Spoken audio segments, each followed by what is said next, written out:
오늘 말씀은 창세기 37장 1절로 17절의 말씀입니다. 함께 읽습니다.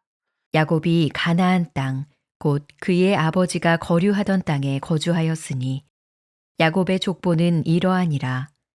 요셉이 17세의 소년으로서 그의 형들과 함께 양을 칠 때에 그의 아버지의 아내들 빌하와 실바의 아들들과 더불어 함께 있었더니 그가 그들의 잘못을 아버지에게 말하더라.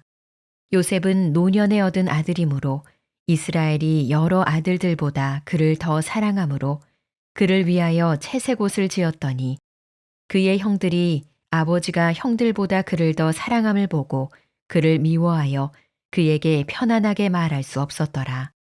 요셉이 꿈을 꾸고 자기 형들에게 말하매 그들이 그를 더욱 미워하였더라. 요셉이 그들에게 이르되 청하건대 내가 꾼 꿈을 들으시오. 우리가 밭에서 곡식단을 묶더니 내 단은 일어서고 당신들의 단은 내 단을 둘러서서 절하더이다. 그의 형들이 그에게 이르되 내가 참으로 우리의 왕이 되겠느냐 참으로 우리를 다스리게 되겠느냐 하고 그의 꿈과 그의 말로 말미암아 그를 더욱 미워하더니 요셉이 다시 꿈을 꾸고 그의 형들에게 말하여 이르되 내가 또 꿈을 꾼즉 해와 달과 11별이 내게 절하더이다 하니라. 그가 그의 꿈을 아버지와 형들에게 말하매 아버지가 그를 꾸짖고 그에게 이르되 네가 꾼 꿈이 무엇이냐? 나와 내 어머니와 내 형들이 참으로 가서 땅에 엎드려 네게 절하겠느냐? 그의 형들은 시기하되 그의 아버지는 그 말을 간직해 두었더라. 그의 형들이 세겜에 가서 아버지의 양떼를 칠 때에 이스라엘이 요셉에게 이르되 내 형들이 세겜에서 양을 치지 아니하느냐 너를 그들에게로 보내리라. 요셉이 아버지에게 대답하되 내가 그리하겠나이다. 이스라엘이 그에게 이르되 가서 내 형들과 양떼가 다 잘 있는지를 보고 돌아와 내게 말하라 하고 그를 헤브론 골짜기에서 보내니 그가 세겜으로 가니라. 어떤 사람이 그를 만난즉 그가 들에서 방황하는지라. 그 사람이 그에게 물어 이르되 내가 무엇을 찾느냐? 그가 이르되 내가 내 형들을 찾으오니 청하건대 그들이 양치는 곳을 내게 가르쳐 주소서. 그 사람이 이르되 그들이 여기서 떠났느니라. 내가 그들의 말을 들으니 도단으로 가자 하더라 하니라. 요셉이 그의 형들의 뒤를 따라가서 도단에서 그들을 만나니라. 겉과 속이란 제목으로 말씀 증거합니다. 우리는 때로 누군가의 삶을 겉으로만 바라보면서 참 복을 받았구나 라고 부러워하곤 합니다. 오늘 본문에 등장하는 야곱의 집안이 딱 그러했습니다. 야곱은 파란만장한 세월을 지나 드디어 약속의 땅 가나안에 정착을 했어요. 12명의 아들이라는 든든한 가문을 이뤘고 물질로도 풍성했습니다. 세상적인 눈으로 볼 때 야곱의 가정은 성공한 신앙 가문의 표본처럼 보일 정도예요. 하지만 그 근사한 겉모습을 한꺼풀만 벗겨보면 상황은 전혀 달라집니다. 이에 오늘 본문은 믿음이 옅어지는 가운데 사랑 대신 편애가, 신뢰 대신 시기와 미움이 가득한 가정의 민낯을 낱낱이 드러냅니다. 이를 통해 주시는 의미와 교훈이 무엇인가 두 가지로 생각해 보지요. 첫 번째, 사랑과 존중이 가정을 살린다는 것입니다. 오늘 본문 3절은 야곱이 요셉을 다른 어떤 아들보다 더 사랑했다라고 말씀하고 있죠. 요셉은 노년에 얻은 아들이면서 자신이 그토록 사랑했던 라헬에게서 난 아이였기 때문이에요. 이 편에는 채색옷이라는 구체적이고 눈에 띄는 형태로 드러났습니다. 채색옷은 말 그대로 색깔이 들어가 있고 소매가 있고 발끝까지 가려지는 긴 예복, 귀한 옷이었어요. 문제는 이게 요셉의 일상복이었다는 것입니다. 한마디로 그는 노동을 면제받았어요. 이에 형제들은 얼마나 요셉이 부러웠을까요? 아니, 아버지의 사랑과 인정을 얼마나 갈구했을까요? 하지만 그 사랑은 오직 요셉에게만 향했고, 이런 식으로 아버지 야곱은 편애와 차별을 감추지 않았습니다. 당연히 형제들은 서운했고 그 서운한 감정은 갈수록 미움과 분노로 커져갔습니다. 이에 4절이에요. 그의 형들이 아버지가 형들보다 그를 더 사랑함을 보고 그를 미워하여 그에게 편안하게 말할 수 없었더라. 어떻습니까? 형들이 동생인 요셉에게 편안하게 말조차 건넬 수 없을 정도로 관계는 악화되어 갔습니다. 이것은 동생이 어려워서가 아니라 무시하는 거죠. 싫어하는 겁니다. 오해와 불신이 쌓였기 때문이에요. 이것은 야곱의 편애가 켜켜이 쌓여 만들어낸 필연적인 결과였습니다. 그럴 때 이 가정은 모래알과 같았어요. 이미 여기저기서 파열음이 터져 나왔죠. 이를테면 창세기 34장에서 시므온과 레위는 디나 사건을 처리할 때 아버지 야곱과 전혀 상의하지 않았습니다. 악한 마음을 품고 독단적으로 살인을 저질렀어요. 아버지와 아들 사이에 대화가 충분히 있었다면 함께 지혜를 모아서 다른 방법을 찾을 수도 있었을 것입니다. 그러나 그들 사이의 대화는 이미 오래전에 단절됐어요. 또한 창세기 35장에서는 루벤이 아버지의 첫 빌하와 동침하는 충격적인 성적인 타락을 보여줍니다.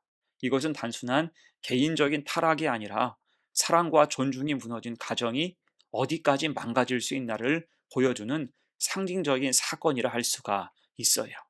이에 우리의 가정 또는 우리가 속한 공동체에서 가장 필요한 게 무엇일까요? 그것은 바로 사랑과 존중입니다. 물론 자기 자녀라고 해도 똑같이 다 사랑하기란 쉽지 않아요. 자녀마다 기질이 다르고 부모와의 관계도 저마다 다를 수 있습니다. 그래서 부모의 역할은 깊이 사랑하되 다름을 인정하고 존중해야 한다는 것입니다. 교회에서도 그렇습니다. 성도는 더 다양하죠. 이때 사랑이 치우치면 서로 파당이 생기기 쉽습니다. 이를 경계하고 서로 사랑하고 존중해야 한다는 거예요. 특히 사랑하고 존중할 때 기도는 자연스럽습니다.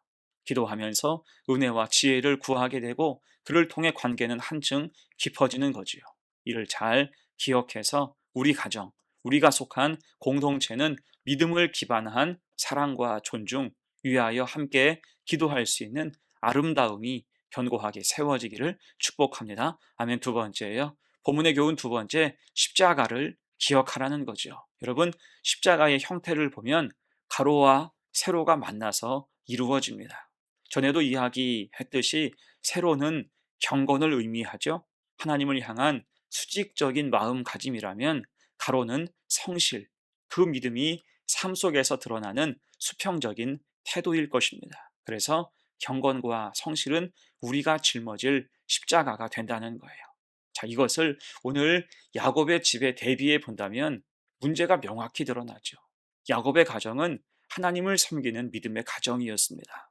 야곱은 하나님과 씨름할 만큼 신앙이 깊은 사람이었고 그 이름을 이스라엘로 바꾸어 받을 만큼 하나님의 택함을 입은 사람이었습니다. 당연히 이 가정은 정기적으로 예배를 드리는 것에 소홀함이 없었을 거예요. 겉으로 드러나 있는 경건은 문제가 없다는 거예요. 대신 삶 속에 드러나야 할 사랑의 성실은 매우 빈약했습니다. 십자가 형태가 이루어지지 않을 정도였습니다. 비대칭이죠. 신앙과 경건에도 문제가 생길 정도의 비대칭이었어요. 그럴 때 오늘 요셉은 자기 꿈을 이야기해요. 첫 번째 꿈에서는 밭에서 곡식단을 묶을 때 형들의 단이 요셉의 단에게 절을 했고, 두 번째 꿈에서는 해와 달과 열한 별이 요셉에게 절을 했다는 것입니다. 이것은 요셉이 지어낸 이야기가 아니었죠. 또 자랑하듯 한 말도 아니었습니다. 그냥 자기가 꾼 꿈 이야기를 한 거예요. 어찌 보면 어색한 분위기를 해소하기 위해서 한 말일 수도 있습니다. 그러면 화목한 가정이라면 웃고 넘길 수 있어요. 이것 때문에 더 장난칠 수도 있습니다. 그런데 반응이 극명하게 갈려요. 11절 말씀, 그의 형들은 시기하되 그의 아버지는 그 말을 간직해 두었더라. 형들은 시기했습니다. 야곱만 그 말을 간직했어요. 이것은 가족의 분열을 뜻하죠. 서로 생각이 다를 뿐 아니라 시기와 미움이 극에 달했다는 것입니다. 여러분, 어쩌다 이렇게 됐을까요? 이것은 야곱의 실책임을 부정할 수 없습니다. 사랑은 위에서 아래로 흐르죠. 부모가 자녀를 사랑하면 자녀는 형제를 사랑하는 법을 배우게 됩니다.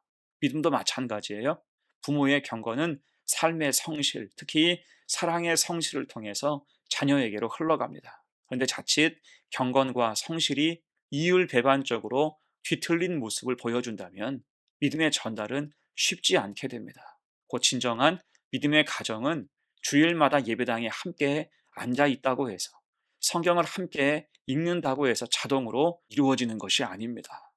대신 하나님을 사랑하고 또 삶으로 성실하며, 특히 서로 사랑하고 존중할 때 믿음은 부모에게서 자녀에게로 흘러가고, 믿음의 저변은 갈수록 넓어지고 깊어지는 것입니다.